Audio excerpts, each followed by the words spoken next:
¿Cómo están? Bienvenidos a Última Mirada. Vamos a conversar del futuro. Sí, del futuro, pero no cualquier futuro. Vamos a conversar de una de las herramientas más extraordinarias que se hayan creado aquí en Chile para pensar en el futuro. Y me estoy refiriendo al Congreso del Futuro, que viene dentro de poco, y a quien lo creó, Guido Girardis, senador, ex senador, y sigues en el PPD. ¿Cómo estás, Guido? Muy bien. A ver, yo creo que, fíjate, como nunca antes, voy a decir una cosa así para estremecerte para que tú te explayes. Como nunca antes, estamos viendo cosas que pasaron antes y que van a de nuevo pasar en el futuro y que probablemente puedan terminar tremendamente mal. La situación de Trump y la situación en Israel con los palestinos, la crispación, donde tú para llegar al poder hoy día tenés que ser el gritón más gritón de la cuadra. Eso se vio en un momento dado en montones de veces, desde la antigua Roma hasta la Segunda Guerra Mundial. Y desde ese punto de vista, el Congreso del Futuro, ¿cómo mira? Bueno, esa nosotros situación? lo que tratamos de poner son las fronteras. De hecho, el año que pasó, o sea, este año, en enero, hicimos un Congreso Futuro donde invitamos a 10 de los principales filósofos del mundo a hablar del futuro del humano. ¿Habrá humanidad? ¿Seremos reemplazados por las máquinas? Porque tenemos una tecnología que cambió, ¿te das cuenta? La tecnología hasta ahora, esto es tecnología, permite que yo tome agua, el martillo permite clavar clavo y mejorar mis competencias, pero siempre es martillo y siempre clava calado, pero siempre lo dirige el humano. Estamos en una era donde tenemos una inteligencia artificial que es viva, que mejora todos los días, GPT.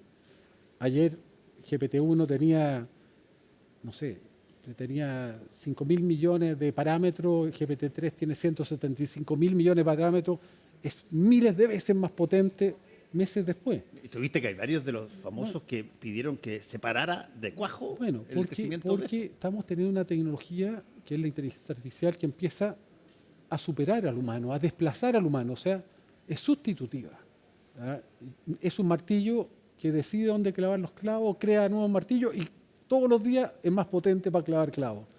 Entonces, esa tecnología que abre oportunidades también, pero también tiene amenazas. Sí. Uno tiene que decidir en estos tiempos si la tecnología nos puede reemplazar a los médicos como yo, puede reemplazar a los cirujanos más expertos. O sea, antes se pensaba que la inteligencia artificial podía reemplazar a las tareas monótonas, repetitivas, que lo ha ido haciendo. Los cajeros, si tú vas allá, algunos cajeros de Sodimac ya tiene menos cajeros, ¿te das cuenta? Pero hoy día GPT-3 o la inteligencia generativa puede reemplazar a especialidades extremas, abogados, creadores. Antes se decía, no, la creatividad humana la va a conservar el humano. Hoy día no. Hoy día tú tienes inteligencia artificial que puede hacer una obra musical, un cuadro, que ya tú no lo distingues, ya no sabes tú. Yo lo probé una vez en el matinal de CNN Radio. Hablamos de inteligencia artificial y yo le había pedido a ChatGPT que hiciera una poesía de 3 estrofas sobre una determinada situación y se la leí a la Carola Urrejola, que era mi compañera en ese programa. Oye, y te juro, los dos nos quedamos tiritones. Bueno, hay mucha preocupación. De hecho, Geoffrey Hinton, premio Nobel, que fue uno de los creadores del Deep Learning, uno de los personajes más importantes, cuando gana el premio Nobel hace poco tiempo, dice, bueno, aquí estamos frente a una potencial amenaza. ¿Por qué? La inteligencia artificial puede ser una inteligencia artificial inteligente, que nos puede desplazar. Ese es un tema, que puede hacer todo lo que hacen los humanos mejor. A lo mejor tendremos que decidir que aunque la inteligencia artificial haga todo lo que hacen los humanos mejor, en el trabajo, en todo, vamos a preservar para el humano ciertas competencias, porque lo que le traspasemos a la inteligencia artificial lo perdemos. La gente sabe que antes todos se sabían muchos números de teléfono, los más viejos. Hoy día están en el teléfono, ya no los tenemos. O sea, nuestro cerebro... 482821, bueno, el primer teléfono de mi familia. Bueno, el cerebro elimina aquello que no usa. De hecho, hay una experiencia muy bonita. Los taxistas de Londres, antes de GPS y antes de Waze, serían un tremendo hipocampo, que es la parte de la memoria del cerebro. Después que empezaron a usar Waze y GPS, desapareció la hipertrofia del hipocampo. O sea, nosotros lo que le entreguemos la máquina lo va a sustituir, pero nuestro cerebro lo va a dejar. Entonces nosotros podemos ir perdiendo competencia y la máquina ganando. Ahora, la segunda discusión que plantea Jeffrey Hinton es qué pasa si una inteligencia artificial puede adquirir conciencia. ¿Te das cuenta? Entonces, una inteligencia artificial con conciencia sería una nueva forma de vida, Sí, claro. inorgánica. Y eso ya es lo que plantea Nick Bostrom en un libro muy interesante que se llama Superinteligencia. Es lo que yo creo que más preocupa a un cierto grupo científico, que podemos estar cerca. Y dime una cosa, Guido, ¿cómo se empieza a notar, cómo piensas tú, que eres una persona que está interesado permanentemente en este tema, y las personas que están contigo y que van al Congreso Futuro, cómo te empiezas a notar? Yo todo esto te lo digo desde el punto de vista periodístico, que yo siempre he dicho que el periodismo, la noticia siempre deja una huella previa de construcción, que muchas veces no se ve, porque uno está despistado o espera que la noticia suceda. ¿Cómo se empieza entonces a notar que hay un fenómeno totalmente distinto al original en la inteligencia artificial y que merece ser abordado? Y si es que puede ser. Bueno, yo diría lo siguiente. Nosotros pensemos que nuestro primer ancestro fue un mono que se puso de pie hace 7 millones de años. El 99% de la historia de los homínidos, de nuestro ancestro, de lo que finalmente terminó siendo humano, el 99.9% fuimos cazadores-recolectores con una evolución tecnológica lentísima. ¿Ah? Piensa que las primeras armas que nos permitieron comer tienen 3,5 millones de años. La posibilidad de domesticar plantas y animales que nos permitió hacer agricultura 12.000 años. Cambios muy lentos. Entonces nuestro cerebro y las instituciones están hechas para cambios lentos. Ahora vivimos una era de exponencialidad, o sea, vivimos un tiempo de aceleracionismo. La gente tiene que entender que todo cambia muy rápido, todos los días vamos a vivir futuros distintos, y nuestro cerebro y nuestras instituciones no están preparadas, están obsoletas para el futuro. Sirvieron para el siglo XX, la salud, la educación. Los niños que educamos, los papás lo saben. Estamos formando las competencias que hoy día necesitan estos niños para vivir con la inteligencia artificial en este mundo cambiante. Piensa que un profesor antes se paraba frente a los estudiantes y disputaba la atención él solito. Hoy día el profesor se para delante de los profesores y no disputa la atención, porque la atención está capturada por los teléfonos, por los smartphones, por las pantallas. Entonces, el mundo cambió y esos síntomas ya los estamos viendo.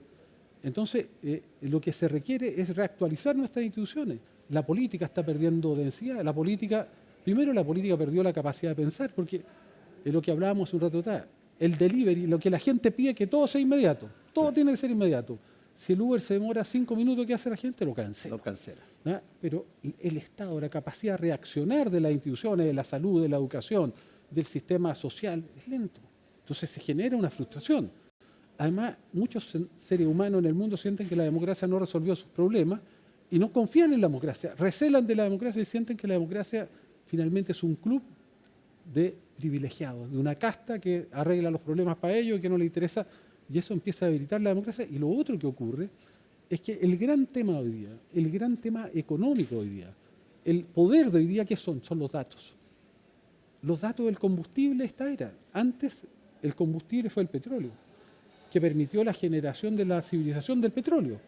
Ese era el combustible. Y la disputa en el mundo política del poder era quién controlaba los pozos petroleros, por eso la guerra de Irak. Sí. Hoy día el petróleo son los datos, porque los datos es el combustible que permite que estos motores, que son los algoritmos, ¿qué es un algoritmo? La gente no tiene idea. Son funciones matemáticas que intentan copiar el funcionamiento de nuestras neuronas y nuestro cerebro. Y los datos son su combustible y el producto de la inteligencia artificial. Ahí hay una cosa, Guido, que la hemos conversado acá varias veces y que tiene que ver con el nuevo suceso tecnológico que viene de cualquier forma, en una máquina, en una cosa, etcétera, que hay, tiene por definición, porque es algo nuevo, que ser aprendido. Y los procesos de aprendizaje generan y crean brechas gigantescas entre los que saben cómo funcionan las cosas y los que se quedan sin saber y prefieren el sistema antiguo. Y esa cosa termina, pero siempre mal. Bueno, aquí hay brechas, evidentemente, generacionales. Pero yo diría que la brecha más importante es lo que está ocurriendo, porque yo te decía, hoy día la gran disputa es por la atención, porque si no hay atención yo no puedo extraer tus datos. La gran disputa es por los cerebros. Los pozos petroleros en disputa son nuestros cerebros. ¿Y cómo se disputan? Capturando la atención. Entonces todas las redes sociales, y los canales también tienen que hacerlo, porque si no lo hacen, no tienen rating. Tienen que estar permanentemente peleando por capturar tu atención, engancharla y mantenerla. Pero la atención es un mecanismo evolutivo. Nosotros vivimos gran parte del tiempo defendiendo, no venía de la amenaza. Entonces la atención se activa frente al miedo, frente a la amenaza, con aquellas cosas que nos pueden matar, frente a lo negativo. Entonces nuestro cerebro está cableado para eso. Entonces, ¿qué significa? Que las redes amplifican todos aquellos contenidos que son de miedo, de amenaza, de riesgo, de tesis conspirativa, de falsedad. Porque la falsedad es algo nuevo, es algo innovador, ¿te das cuenta? En cambio, la verdad es algo conocido, entonces no atrae. Y lo negativo va directamente a la parte emocional del cerebro, no pasa por lo que se llama la corteza, el neocórtex, que es la que tiene el control racional. Entonces, ¿qué es lo que está pasando? Que las redes sociales están eliminando todos los contenidos pacíficos, todos los contenidos de sentido común, y amplifican todos los contenidos que son amenazantes, falsos. Entonces estamos viviendo un mundo donde la gente cree que lo que está ahí es lo verdadero, porque el cerebro, si entra a la red social y no hay certificación de veracidad, porque ¿qué hace la prensa? ¿Qué hacen ustedes? Establece lo que es verdadero y falso. Si Girardi dice que la Tierra es plana, la prensa dice no, no es plana. Entonces la prensa además elimina los contenidos violentos por correcto funcionamiento. Si tú pones un contenido violento, incitación al odio, pedofilia, hablas del nazismo como una... ¿Qué pasa? Te acusan, tiene el Consejo Nacional, tiene sistemas de sanción. Entonces, la prensa, el mundo medial, analógico de antes, te hacía vivir en la verdad. Hoy día en las redes sociales no hay certificación de veracidad. Lo que está aumentado es lo falso. Si yo pongo un tuit de un premio Nobel, no tiene ningún retweet. Si pongo un antivacuna, un terraplanista o un gritón, se amplifica. Entonces, lo que vamos a tener a futuro, si no hacemos nada, es el mundo de los gritones. Los Trump, los Bolsonaro, van a ser los líderes del futuro, porque los otros líderes no van a existir. Bien. Ahora, Guido Girardi, todo eso, de alguna manera, calza con un mundo que está políticamente hablando en una crispación gigantesca. Vuelven guerras en el Medio Oriente, hay guerra en Europa, ni hablar en algunas otras partes de África. Bueno, y todo eso, ¿cómo lo que teóricamente se creía que podía controlar esas situaciones, que era la vida democrática, la vida de tener presidente, presidenta, congreso, una cantidad de leyes y todo lo demás, ¿cómo eso funciona o deja de funcionar? Bueno, no está funcionando. De hecho, las democracias están en crisis en todas partes del mundo. Cuesta mucho gobernar. Y yo diría que lo que tenemos es una suerte de progresiva disolución de las democracias y reafirmación de autoridad. ¿Por qué? Porque, en cierta manera, las redes sociales seleccionan liderazgos que son liderazgos extremos. Entonces, en el mundo de la televisión, hablemos del siglo XX, la audiencia que estaba en el medio tendía a desplazarse hacia los centros, ¿no? Porque finalmente había una estructura de sentido común. Hoy día, como los contenidos que están en las redes son los contenidos que ponen los grupos más extremos, porque los actores políticos, entre otros, culturales, más sensatos, no están en la red no amplifica sus contenidos el algoritmo. Entonces hay una selección natural de aquellos que son capaces de poner contenido extremo. Entonces, hoy día, grupos muy minoritarios en la sociedad, en las redes están amplificados. Entonces, los cerebros de las personas entran en la red y al no haber certificación de veracidad, los egos del cerebro tienden a pensar que lo que está ahí presente y lo que está primero es lo verdadero.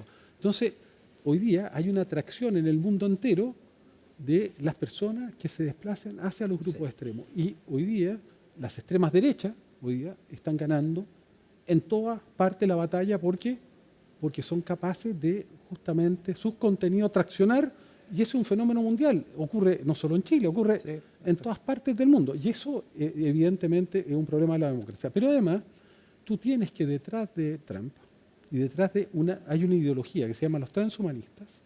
¿Los transhumanistas quiénes son? Son Silicon Valley, son Google, son Facebook, que dijeron, mire, el humano ya está obsoleto. Cumplió su misión, nosotros tenemos que explorar el universo, se necesita un poshumano, y y tenemos que ir a una poshumanidad.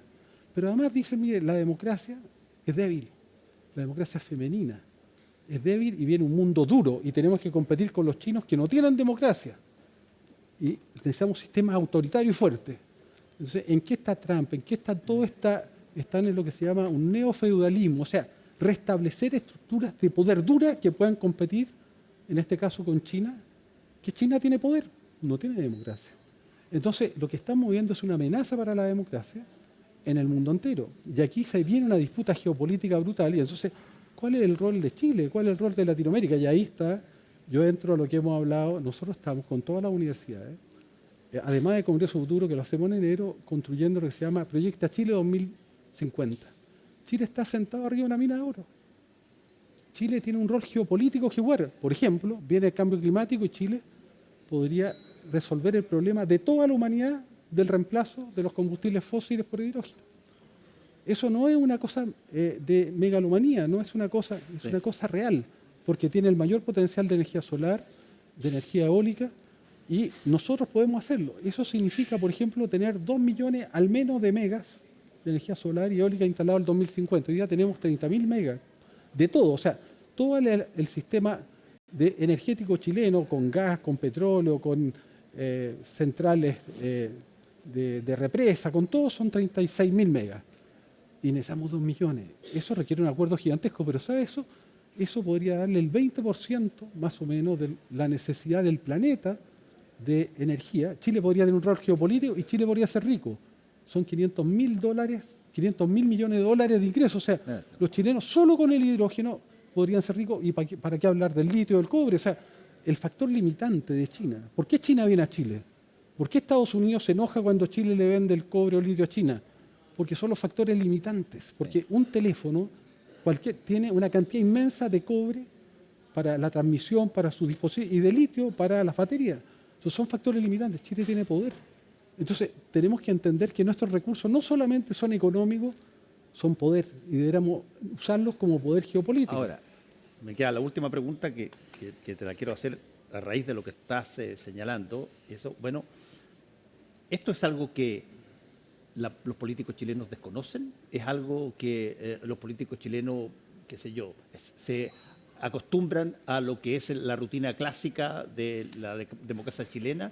¿O es algo que básicamente cuesta o no genera la posibilidad de aparecer? Porque, digamos una cosa, cuando tú tienes elecciones, eso significa que tú escoges a unas personas y no a otras para que te gobiernen. Desde ese punto de vista, ¿cómo los gobiernos funcionan aquí? Bueno, yo creo que esa es la crisis de la democracia. Yo diría primero, cambió la sociedad. La sociedad no está dispuesta a esperar, quiere todo aquí y ahora, todo inmediato. Y eso hace que la política viva en una permanente inmediatez. Pero yo me pregunto, ¿se puede pensar en la inmediatez permanente, estando siempre resolviendo urgencias? Y los gobiernos les pasa lo mismo.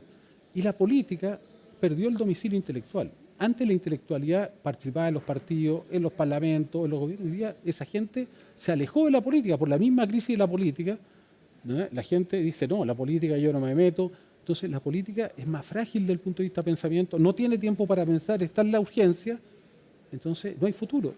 Porque el cosismo no permite enrielar lo que está haciendo hoy día con el futuro. Es decir, si yo digo Chile es un país que está sentado arriba de una mina de oro y puede darle la energía a casi todo el planeta, en el 2050 tengo que tener 2 millones de megas. ¿Qué tengo que hacer hoy día para que eso ocurra? Y ahí tengo un proyecto país, tengo algo que permite que lo que yo haga hoy, Silvane, esté encadenado con eso que tengo que hacer después. Eso quiere decir, bueno, ¿qué educación necesita Chile para el 2050? En un momento dado te mencionaron mucho como candidato a ti. Bueno, pero yo estoy dedicado a Congreso Futuro, a pensar. O sea, creo que requerimos generar pensamiento porque el pensamiento va a ser un recurso escaso. Está desapareciendo. Y debemos generar pensamiento nuevo. Por eso nosotros con todas las universidades lideradas por el rector presidente del CRUCH, que es Emilio Rodríguez, con un personaje también que ha participado mucho en innovación, que es Alfonso Gómez, con todos los rectores, estamos trabajando con 2.000 personas, elaborando un proyecto país al 2050, la salud del futuro, la educación del futuro, la minería del futuro, la inteligencia artificial. Chile tiene el mar más productivo del planeta, podría alimentar a todo el planeta con algas y con especies endémicas. Tenemos 100 personas en acuicultura de especies nativas y 100 personas en algas. que están generando ideas, contenidos, ¿para qué? Para que exista un sueño, que exista un faro que nos permita ordenar lo que tenemos que hacer, porque no solamente podemos ser ricos, sino que podemos ayudar al planeta, pero también tenemos amenazas. La educación y la salud que tenemos son del siglo pasado. Nuestro Estado no va a resolver los problemas de salud ni educación a menos que repensemos cómo hacer salud, cómo hacer educación. ¿Te das cuenta? Hoy día la salud, y pensemos algo que es muy grave, cada vez más la población envejece más, vamos a tener 2 millones, 2 millones y medio de personas mayores de 80 años, vamos a tener 7 millones mayores de 60. Uno se enferma no cuando es joven, cuando es viejo. ¿Ah? Los jóvenes que van a tener que soportar, que trabajen para financiar a los más viejos, van a ser cada vez menos. Está disminuyendo, envejeciendo la población y además van a ser reemplazados por la inteligencia artificial. Entonces, esos desafíos hay que ponerlos sobre la mesa. Ok. En 30 segundos, porque se me acabó el tiempo, ¿cuál es el primer paso para hacer eso? Bueno, yo creo que el primer... ¿Es que salga electo alguien que piense así? ¿Es que, qué sé yo, haya que hacer alguna ley específica al respecto? ¿Hay que crear un proyecto? ¿Hay que copiar algo que otros hicieron? ¿Qué? Yo creo que la gran necesidad de Chile es construir un acuerdo. O sea, tener un proyecto país, lo construimos juntos y luego un acuerdo. Porque si no hay un acuerdo no solo político, ya no, se podría poner de acuerdo en la política y no es suficiente. Un acuerdo social, que los chilenos sientan que su país puede ayudar a salvar el planeta, que puede ser rico, que necesita más minería, pero buena minería, que necesita más actividad forestal porque el mundo del futuro va a ser en madera. Los edificios del futuro van a ser en madera y Chile tiene un potencial gigantesco. Chile puede alimentar al planeta, tiene el litio, tiene el cobre, tiene la energía.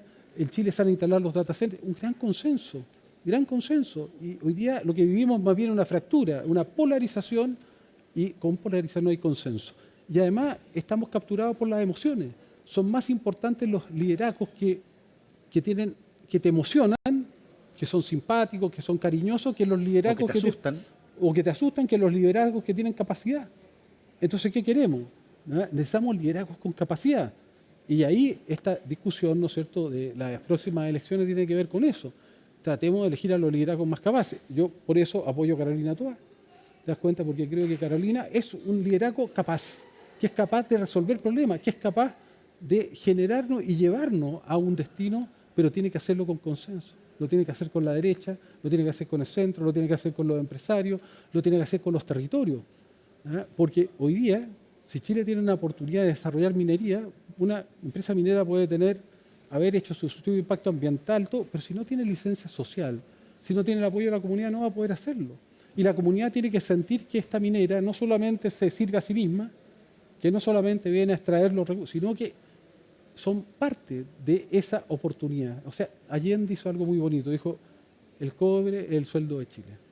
Y todos los chilenos sentían, hoy hay que volver a hacer que la minería, que la energía, que el litio, que el océano, son oportunidades de todos los chilenos. Lo que no de significa estatizarlo, digamos. No, pero hoy día yo creo que el Estado, yo antes era estatista, porque el Estado construyó el siglo XX, pero hoy día este Estado no tiene la capacidad intelectual, no tiene el tiempo, no tiene capacidad de pensar. Entonces, yo hoy día más bien, para mí, más que no ser estatista, creo que el Estado se tiene que aliar con la sociedad. Necesitamos más sociedad, necesitamos más instituciones de la sociedad civil sin fines de lucro, por ejemplo.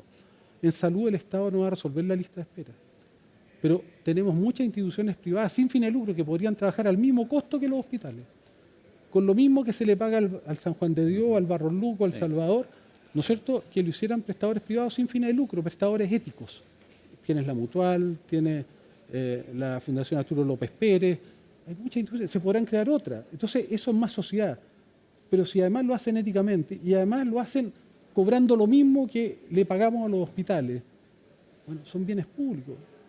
¿Lo podemos hacer? Debiéramos hacerlo. Y además tenemos tecnología, además podemos usar la inteligencia artificial. Nosotros le hicimos la propuesta de inteligencia artificial al Ministerio del Interior, con todos los científicos. Vamos a tener cámaras, vamos a poder reconocer delitos flagrantes, vamos a poder reconocer cuando una persona saca una pistola, se pasea de manera sospechosa, saca un cuchillo, lanza una molotov, vamos a poder tener reconocimiento facial y podemos usar drones. Oiga, ¿sabes cuántos autos detectamos todos los días en la autopista robados? 500. ¿Cuántos se detienen? Ninguno.